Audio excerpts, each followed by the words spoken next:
Hello friends, welcome back to my channel. এই মুহূর্তে SLST 11-12-এর অনেক বড় আপডেট চলে এসেছে। বন্ধুরা, ইতিমধ্যে 11-12-এর রেকমেন্ডেশন লেটার দেওয়া শুরু হয়ে গেছে। তোমরা জানো কিছু কিছু ক্যান্ডিডেটদের কাউন্সেলিং কিন্তু অলরেডি কমপ্লিট হয়ে গেছে। তো যাদের যাদের কাউন্সেলিং কমপ্লিট হয়ে গেছে তাদের জন্য কিন্তু পুলিশ ভেরিফিকেশন রিপোর্ট ডাউনলোড করে সেটাকে ফিল আপ করে সেটাকে কিন্তু মধ্যশিক্ষা পর্ষদের ওখানে নিয়ে যেতে হবে। তো বন্ধুরা, এই প্রসেসটা কিন্তু অলরেডি শুরু হয়ে গেছে।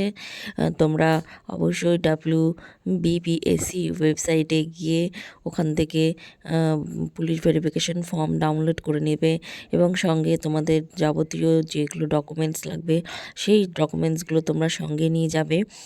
কী কী ডকুমেন্টস লাগবে তার জন্য নোটিশে বলে দেওয়া আছে। তোমরা WBPSC ওয়েবসাইটে গিয়ে সমস্ত কিছু নোটিফিকেশান পড়ে নিয়ে কী কী ডকুমেন্টস লাগবে দেখে নিয়ে কিন্তু তোমরা এই প্রসেসটা করবে। এটা কিন্তু খুবই গুরুত্বপূর্ণ একটা প্রসেস। যাদের ইতিমধ্যে ভেরিফিকেশান হয়ে গেছে তাদের কিন্তু এই পুলিশ ভেরিফিকেশানটা অবশ্যই মাস্ট করতে হবে।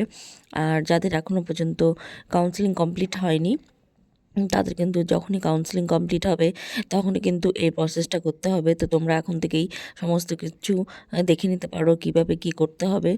তো তোমরা অবশ্যই কিন্তু দেখবে মধ্যশিক্ষা পর্ষদের ওয়েবসাইটে কিন্তু একটা নোটিশ বের হয়েছে এবং সেখানে কিন্তু এই সংক্রান্ত যাবতীয় ডিটেলস দেওয়া আছে।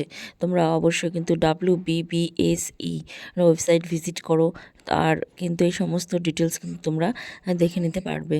তো এখন তোমরা কিন্তু অবশ্যই এসএসসির ওয়েবসাইটে ফলো না করে মধ্যশিক্ষা পর্ষদের ওয়েবসাইটে ফলো করতে পারো, কারণ অলরেডি এসএসসি যা করার করে দিয়েছে। কাউন্সেলিং কমপ্লিট হয়ে গেছে মানে এসএসসির কাজ শেষ।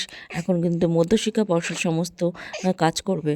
তো বন্ধুরা, তোমরা অবশ্যই কিন্তু ভিজিট করে নিতে পারো। তো আজকে ডিটেলস এইটুকুই জানানো ছিল। এই আপডেটটা যদি তোমাদের ভালো লেগে থাকে অবশ্যই কিন্তু সাবস্ক্রাইব করে বেল নোটিফিকেশান অন করে দিও। দেখা হচ্ছে নেক্সট কোনো ভিডিওতে। টিল দেন সবাই ভালো থেকো, সুস্থ থেকো। Thanks for watching.